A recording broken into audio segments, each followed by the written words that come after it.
Oi, segundo ano, voltamos então para psicologia da aprendizagem para fazer o fechamento da teoria de mediação de Vygotsky, né? Só uma coisinha antes da gente retomar rapidinho o que a gente viu na semana passada e entrar dentro fazer o fechamento da teoria de mediação do Vygotsky. Primeira coisa, ainda não terminei de corrigir todo mundo até o final da semana, eu termino, né? Mas eu gostaria então de esclarecer para vocês que na semana que vem a gente fecha o Vygotsky hoje, na semana que vem a gente vai fechar o Freire, tá? Vou apresentar e fechar o Freire, e aí na última semana de abril a gente vai fazer uma avaliação.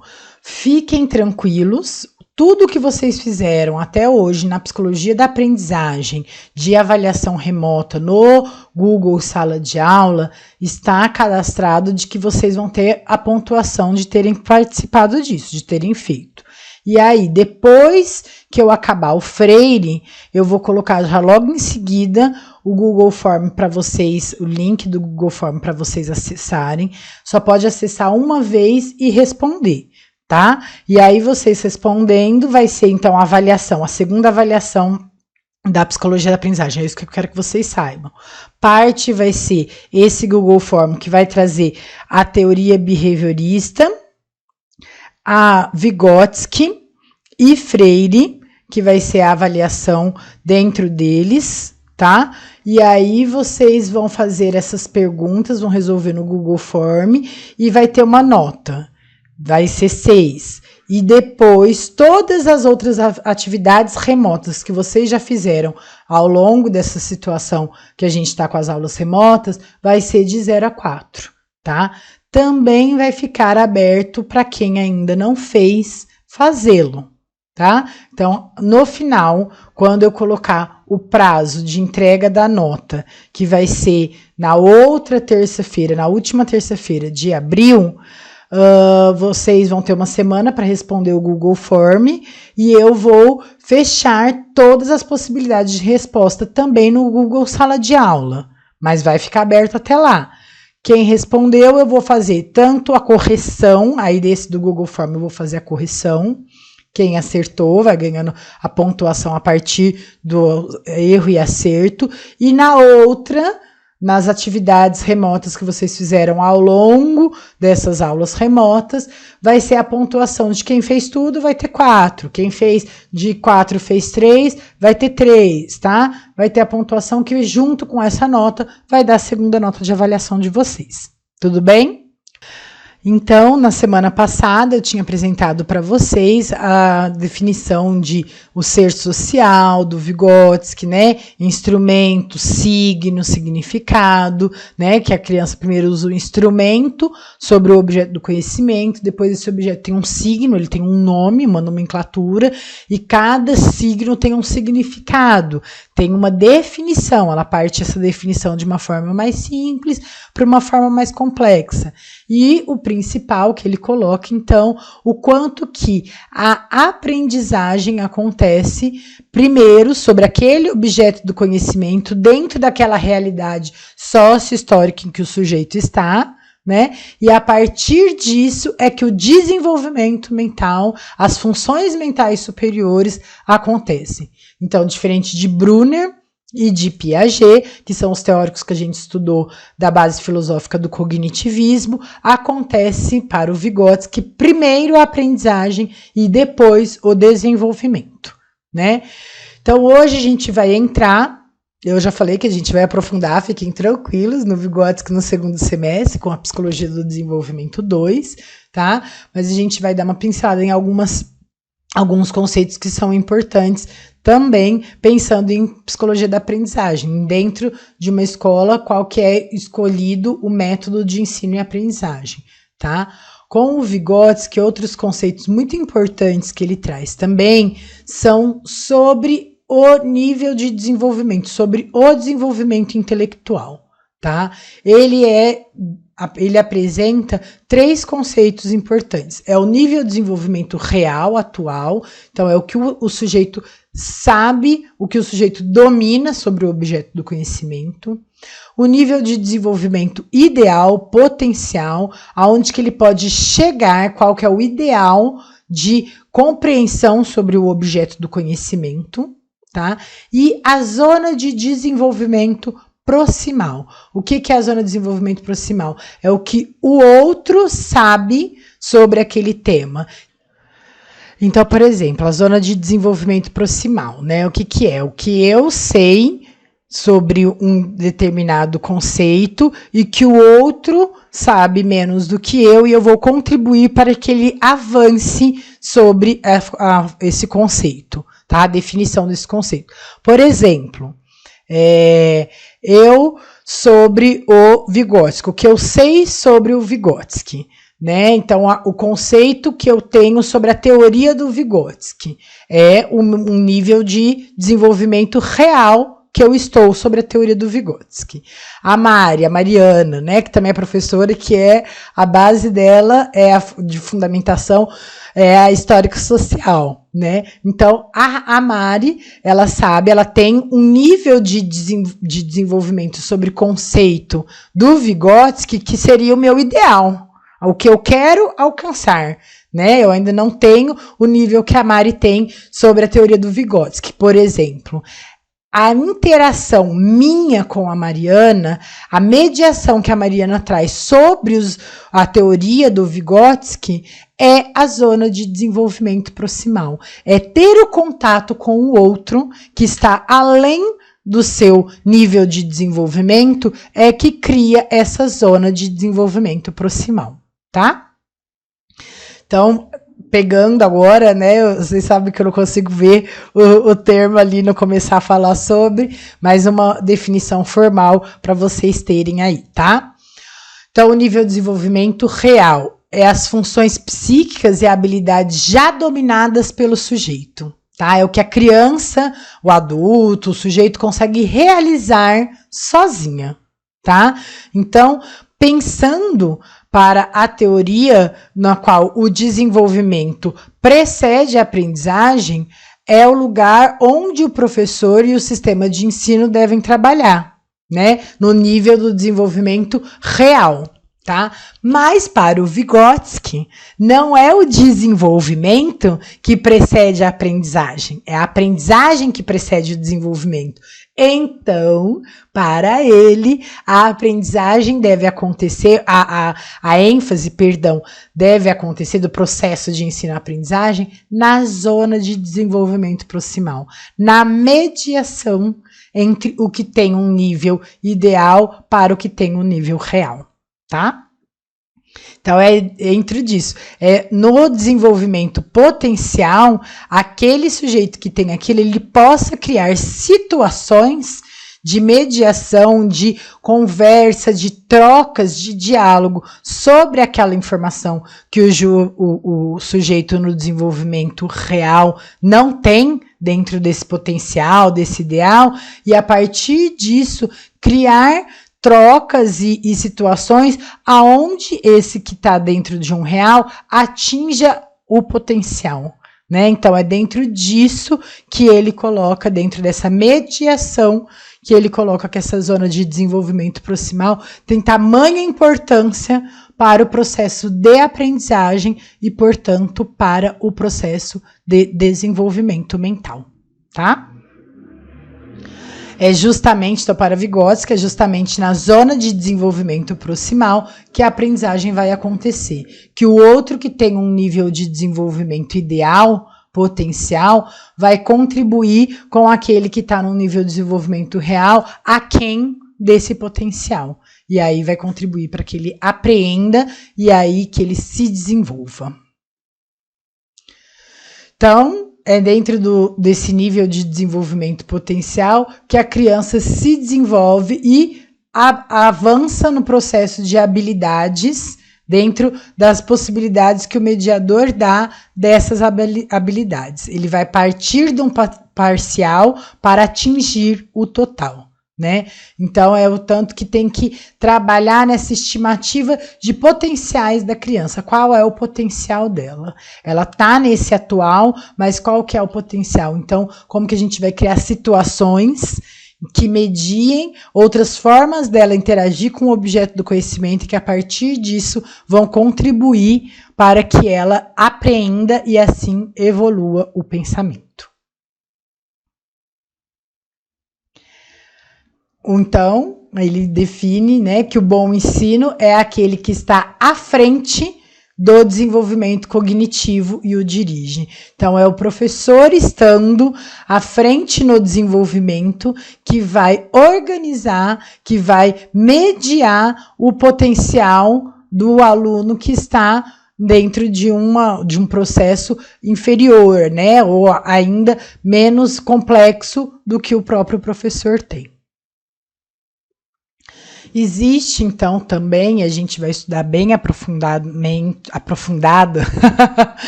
na Psicologia do Desenvolvimento 2, o método experimental de Vygotsky. O Vygotsky, ele estudou dentro disso, de como que é ele também, como eu estava falando, ele também é da base filosófica do cognitivismo, de que há uma evolução em formas de pensamento, né? Ele pode não dizer que essa evolução, como Piaget e Brunner afirmam que essa evolução acontece primeiro e depois se apreende, né? Ele vai colocar o contrário, que aprende depois se desenvolve, mas ele coloca, essa é a similaridade que ele tem com o Brunner e com o Piaget, ele coloca que o sujeito, ele não nasce e não existe uma maturação para o processo mental evoluir.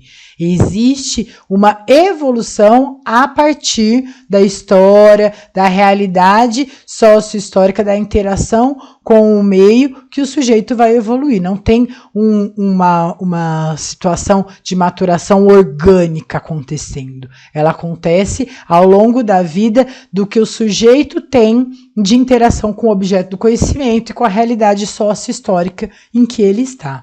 Então, dentro disso, ele vai tentar buscar, com o método de experimental, testar algumas hipóteses de como que essa evolução acontece, então. Sem ser num controle rígido, ele vai, a partir de observações, tentar levantar como que essa evolução acontece. Então, dentro disso, ele vai colocar quais são os obstáculos que vai perturbar, vai desorganizar o pensamento da criança, para a partir disso ela buscar uma evolução, uma possibilidade de solução desse problema, tá? O que ele coloca, então, é que esses recursos externos é o que contribuem dentro dessas trocas desses recursos externos com essa formação de uma solução de problema. Né? Então, dentro disso é que ele levanta a importância da zona de desenvolvimento proximal para essa solução de problema. Tá?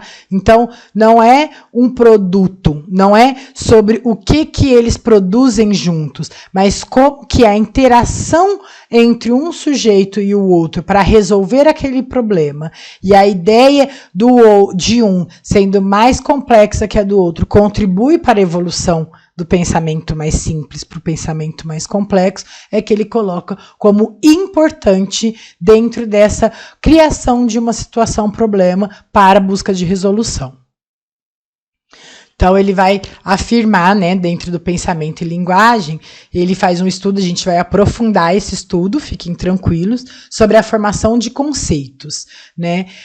O que o Vygotsky também coloca, ele não coloca idades, fases como Brunner, ele não coloca média de idades e estágios como Piaget, né? Mas ele coloca que tem uma evolução. Ele usa muito termo, a gente vai ver isso no próximo semestre, na Psicologia do Desenvolvimento 2, ele usa muito o termo criança pequena, criança grande e adulto. Tá? Ele não define com idades, mas ele coloca como que essa evolução de pensamento acontece, como que existe uma formação de conceitos, como que através do signo, lembra, só um nome daquele objeto, ele evolui para um significado, e dentro desse significado ele parte de uma forma mais simples de definição sobre esse objeto do conhecimento para uma forma mais complexa de definição sobre esse objeto do conhecimento. Tá? Então, ele coloca uma afirmação do Vygotsky em pensamento e linguagem, que a gente vai estudar no outro semestre. o desenvolvimento dos processos que finalmente resultam na formação de conceitos começa na fase mais precoce da infância, mas as funções intelectuais, que numa combinação específica formam a base psicológica do processo de formação de conceitos, ela amadurece, se configura e se desenvolve somente na puberdade. Então ele coloca sobre essa evolução, né, essa base filosófica do cognitivismo dentro do processo de desenvolvimento de funções mentais, partindo de uma forma mais simples para uma forma mais complexa, né? Então ele coloca que essa forma mais simples por essa forma mais complexa, ela acontece de 3 formas. Dentro dessas 3 formas, a gente vai estudar melhor no outro semestre, na outra disciplina, ele coloca as subdivisões também em cada uma delas, tá? Agregação desorganizada e amontoada, a gente vai ver como que a criança pequena, ele coloca, ela não consegue apresentar uma definição específica, é tudo desorganizado, amontoado. O pensamento por complexos, ela começa a tentar colocar uma definição, mas ela acontece de uma forma ainda mais simples, ela vai evoluindo dentro desses situações, pensamentos por complexos que existe, tá? E até que ela chegue a um conceito potencial. Qual é a definição máxima daquele conceito, daquele objeto do conhecimento, tá?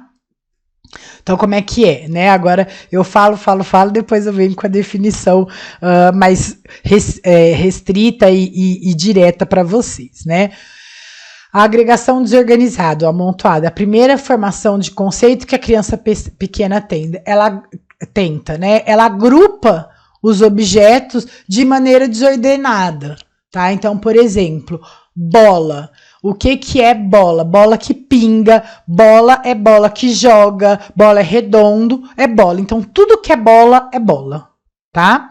Pensamento por complexo, ela vai subdividir esse conceito a partir da relação entre os objetos. Ela começa, então, a organizar não só pelo o que o objeto faz brincar de bola, mas as formas de brincar de bola, a relação entre esse objeto e o sujeito. Então, dentro disso, ele subdivide em o que ele nomeia de associativa, que é atributos comuns. Então, bola grande, bola é bola que pinga, bola que joga, bola que chuta, é bola. Então, o que ele tem de comum? É de brincar, é de jogar. Então, isso é bola. Tudo que é de redondo, de brincar, de jogar, é bola, tá?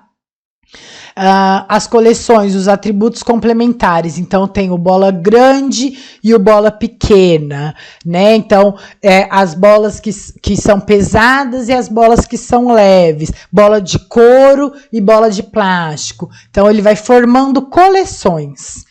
Aí tem o encadeia, que é muito parecido com coleções, mas não é coleções. Ele tem subgrupos para além desses atributos que era das coleções.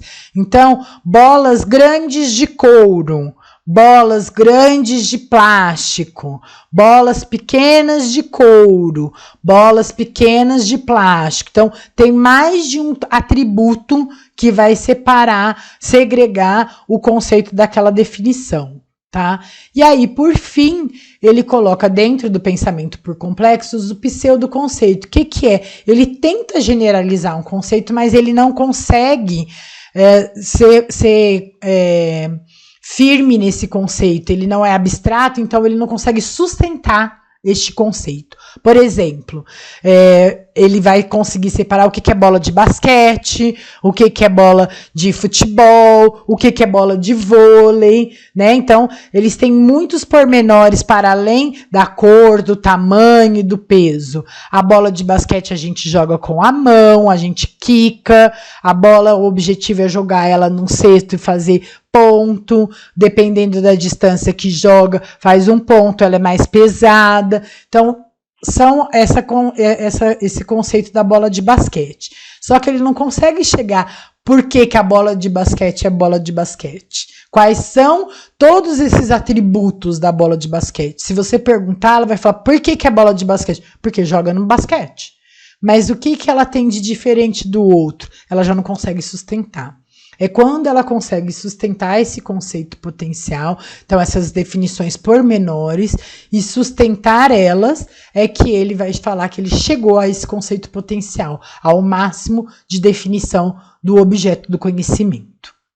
Então, fechando, né, dentro dessa forma de desenvolvimento, de formação de conceitos, né, que o Vygotsky coloca, ela vai acontecer não como os outros teóricos colocam, e aí promover a aprendizagem. Ao contrário, o sujeito vai aprender sobre as definições, sobre a linguagem, a importância que ele coloca também da linguagem para isso, e é quando ele aprende que ele vai ter condições de desenvolver as funções mentais superiores, tá? Então, o que precisa ser muito destacado disso, dentro da zona de desenvolvimento proximal, que acontece a aprendizagem, e a partir da aprendizagem que acontece o desenvolvimento das funções mentais, que elas partem de uma forma simples e pela aprendizagem elas alcançam uma forma mais complexa.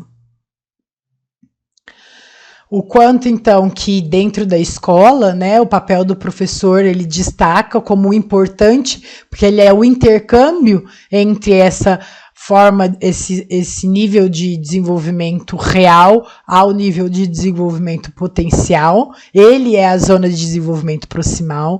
O professor também pode identificar o quanto que um outro colega pode contribuir com isso e, a partir disso, promover a interação entre eles, mas é o professor estando nesse nível de desenvolvimento ideal que vai conseguir contribuir com isso, né? Então, o quanto que essa linguagem, essa forma de colocação, de mediação, de conversa, de situações de interação, de troca de conhecimento, que tem a aprendizagem, e a partir disso que vão acessar e vão contribuir com o processo de desenvolvimento intelectual, tá? O ensino, então, para Vygotsky, ele acontece quando o aluno e o professor compartilham os significados. E a partir desse compartilhar é que tem essa troca de uma forma mais simples que o aluno tem, numa zona de desenvolvimento real, num nível de desenvolvimento real.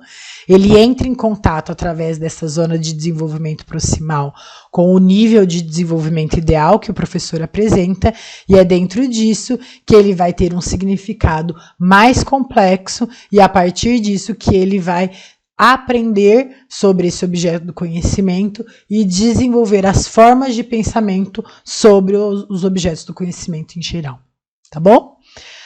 Pessoal, é isso então, vocês fiquem tranquilos, hoje não vai ter uma atividade remota, tá? Eu vou colocar para vocês na semana que vem, depois que a gente estudar o